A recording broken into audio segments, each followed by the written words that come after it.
നമസ്കാരം സുഹൃത്തുക്കളെ. ഇന്ന് ഓച്ചിറക്കളിയാണ്. അപ്പോൾ ഇന്ന് ഓച്ചിറക്കളി സമയത്ത് ഇറങ്ങാൻ പറ്റിയില്ല, ഇച്ചിരി ലേറ്റായി. പിള്ളേർക്കെല്ലാം ചോറുപാട്ട് വരുന്ന സമയത്ത് ഇങ്ങോട്ട് കയറിയതാണ്. അപ്പോൾ ഇന്ന് കരക്കളിയാണ് ഉള്ളായിരുന്നു. ഇന്ന് പരിചയപ്പെടുത്തൽ, ആശാനും ശിഷ്യന്മാരും ഒക്കെ തമ്മിൽ അങ്ങോട്ടും ഇങ്ങോട്ടും പരിചയപ്പെടുത്തലാണ് നടക്കുന്നത്. അപ്പോൾ പിള്ളേരൊക്കെ, ശിഷ്യന്മാരൊക്കെ യൂണിഫോമൊക്കെ ഇട്ട് അവിടെ ഇവിടെയൊക്കെ നിൽപ്പുണ്ട്. അങ്ങേ കരയിലെ പിള്ളേർ കളിക്കുന്നുണ്ട്. ഇന്ന് വെള്ളത്തിലിറങ്ങി വലിയ ഇതൊന്നുമില്ല. ഇന്ന് കരയിലാണ് ഇത്. നാളെയാണ് വെള്ളത്തിലിറങ്ങിയുള്ള കളിയുള്ളത്. നാളെയാണ് മെയിൻ കളി. ആശാനും ശിഷ്യന്മാരും ഒക്കെ വാളും പരിചയമൊക്കെ ആയിട്ടുള്ള ഫൈറ്റും. പിള്ളേർക്കെല്ലാം കമ്പ് കൊണ്ട് അങ്ങോട്ടും ഇങ്ങോട്ടും ഫൈറ്റുമൊക്കെ നടക്കുന്നത് നാളെയാണ്. ഇതാണ് തകഴിക്കണ്ടം. ഇതിനകത്താണ് കളി നടക്കുന്നത്. പിന്നെ അപ്പുറത്തുണ്ട് ഒച്ചറ കല്ലിട്ട് ചിറയുണ്ട്. പിന്നെ അതിൻ്റെ അപ്പുറത്ത് വേറെ കണ്ടമുണ്ട്. ഇതിനകത്താണ് മെയിൻ കളി നടക്കുന്നത്. ഇന്ന് ഘോഷയാത്ര അതും ഇതുമൊക്കെ ഉള്ളായിരുന്നു. അപ്പോൾ ആൾക്കാരൊന്നും പോയില്ല. പോകുന്നതിന് മുമ്പ് തന്നെ ഞങ്ങളൊന്ന് വന്നു. പിള്ളേർക്ക് ചോറും ഒക്കെ ആയിട്ടില്ലെങ്കിൽ പിന്നെ 2-3 വട്ടം വരണ്ടേ. അതുകൊണ്ട് പിള്ളേർക്ക് ചോറും ഒക്കെ ആയിട്ട് വന്ന ആൾക്കാർ ഉണ്ണാൻ നിൽക്കുന്ന ക്യൂ ആണ്. ഇത് കണ്ടോ, എന്തോരം ആൾക്കാരാണ് നോക്കി. കിഴക്കേ റോഡ് തൊട്ട് പടിഞ്ഞാറേ അമ്പലത്തിന് ചുറ്റി അന്നദാന മന്ദിരം വരെ. പടിഞ്ഞാറേപ്പുറത്താണ് കേട്ടോ. രാവിലെ കഞ്ഞി കൊടുക്കുന്ന അന്നദാന മന്ദിരത്തിലല്ല ഉച്ചയ്ക്ക് ഊണ്. ഡെയിലി 2 നേരത്തെ ചാപ്പാടുണ്ട് ഓച്ചിറ അമ്പലത്തിൽ. രാവിലെ കഞ്ഞിയുണ്ട്, ഉച്ചയ്ക്ക് ഊണുണ്ട്. എല്ലാ ദിവസവും ഉണ്ട് കേട്ടോ. ഇന്ന് ഓച്ചിറക്കളി ആയതുകൊണ്ടല്ല, അല്ലാത്ത ദിവസവും എല്ലാ ദിവസവും ഉള്ളതാണിത്. 2 നേരത്തെ ചാപ്പാട് ഈ അമ്പലത്തിൽ വരുന്ന എല്ലാവർക്കും കഴിക്കാം. രാവിലെ കഞ്ഞിയും മുതിരയും കഴിക്കാം. അതിനുശേഷം ഉച്ചയ്ക്ക് ഊണും. ഇതുകൊണ്ട് ഉണ്ണാൻ നിൽക്കുന്ന ആൾക്കാർ അങ്ങ് കിഴക്കേ അറ്റത്തുനിന്ന് ഇങ്ങ് വരെ ഉണ്ട്. ഇന്നിപ്പം ഓച്ചിറക്കളി കാണാൻ വന്ന ആൾക്കാരാണ്, അതുകൊണ്ടാണ് ഇത്രയും തിരക്ക്. അല്ലാത്ത ദിവസം ഇത്രയും തിരക്ക് വരത്തില്ല. ശനിയും ഞായറും കാണാനുള്ളെങ്കിലും ഉള്ളു. ഇത് കണ്ടോ, അവിടുന്നേ ക്യൂവാ. ഇത് കണ്ടോ, നേർച്ച പറഞ്ഞ് പിള്ളേരെ കൊണ്ടുവരുന്ന ഓച്ചിറക്കളിക്ക്.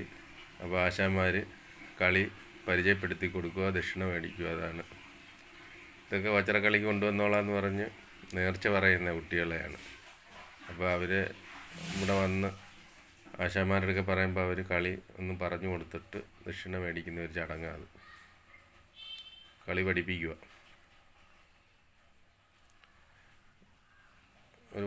രാവിലെയൊക്കെ ഒരുപാട് പേര് ഇങ്ങനെ വന്ന് ചെയ്തിട്ടുണ്ടാവും. ഇതിപ്പോൾ നമ്മൾ വന്നപ്പോൾ കിട്ടിയ ഒരു കാഴ്ചയത്. ആശാനും ശിഷ്യനും കൂടെ കളിയുടെ പയറ്റ് പഠിപ്പിച്ചു കൊടുക്കുക. നേർച്ച പറയുന്ന കുട്ടികളെ നമ്മൾ ഓച്ചിറക്കളിക്ക് വിട്ടോളാം എന്ന് പറഞ്ഞിട്ട്. അപ്പോൾ അത് സാഹചര്യം പറ്റാതെ വരുമ്പോൾ ഇങ്ങനെ ചെയ്യുന്നത്. വെള്ളത്തിലിറക്കിയിട്ട് ഫൈറ്റൊക്കെ ഒന്ന് പഠിപ്പിച്ച് ദക്ഷിണ മേടിക്കുന്ന ഒരു ചടങ്ങാണ്. ദൂരെ നിന്നാണ്ട് വന്ന പിള്ളേരാണ്.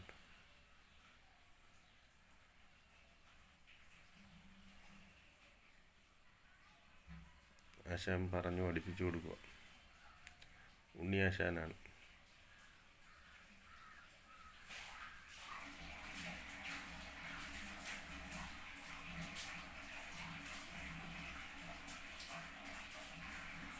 അപ്പോൾ ഓച്ചിറക്കളി കാണാൻ ആഗ്രഹിക്കുന്ന ആൾക്കാർ നാളെ വരിക. നാളെ വന്നാൽ ഓച്ചിറക്കളി കാണാം. നാളെയാണ് വെള്ളത്തിലിറങ്ങി ആശാന്മാരും ശിഷ്യന്മാരും തമ്മിലുള്ള ഫൈറ്റ്. ഇന്നിപ്പം എന്താ, ശിഷ്യനെ പഠിപ്പിച്ച് ദക്ഷിണ മേടിച്ച് അത്രയേ ഉള്ളൂ. അപ്പോൾ നാളെ വന്നാൽ കാണാൻ പറ്റുന്നതായിരിക്കും ഓച്ചിറ. 1ഉം 2ഉമാണ് കളി. ഇന്ന് കരക്കളിയും ഘോഷയാത്രയൊക്കെ ഉണ്ടായിരുന്നുള്ളൂ. നാളെ ഇനി വെള്ളത്തിലിറങ്ങി കരയിലും കളിയുണ്ട്, നാളെ വെള്ളത്തിലും ഉണ്ട്. ഇത് നിറയെ ആൾക്കാരായിരിക്കും രാവിലെ. നാളെ രാവിലെ വരുന്നവർക്കെല്ലാം ഓച്ചിറക്കളി കാണാം. അതിൻ്റെ കളിയും അതിൻ്റെ കാര്യങ്ങളൊക്കെ കണ്ട് മനസ്സിലാക്കാം. ഞാനിന്നിപ്പം രാവിലെ ഇറങ്ങിയില്ല. ഇത് 2 വട്ടം പറഞ്ഞാലോ എന്ന് വിചാരിച്ചിട്ടാണ് ഞാൻ ഇന്ന് ലേറ്റ് ആയത്.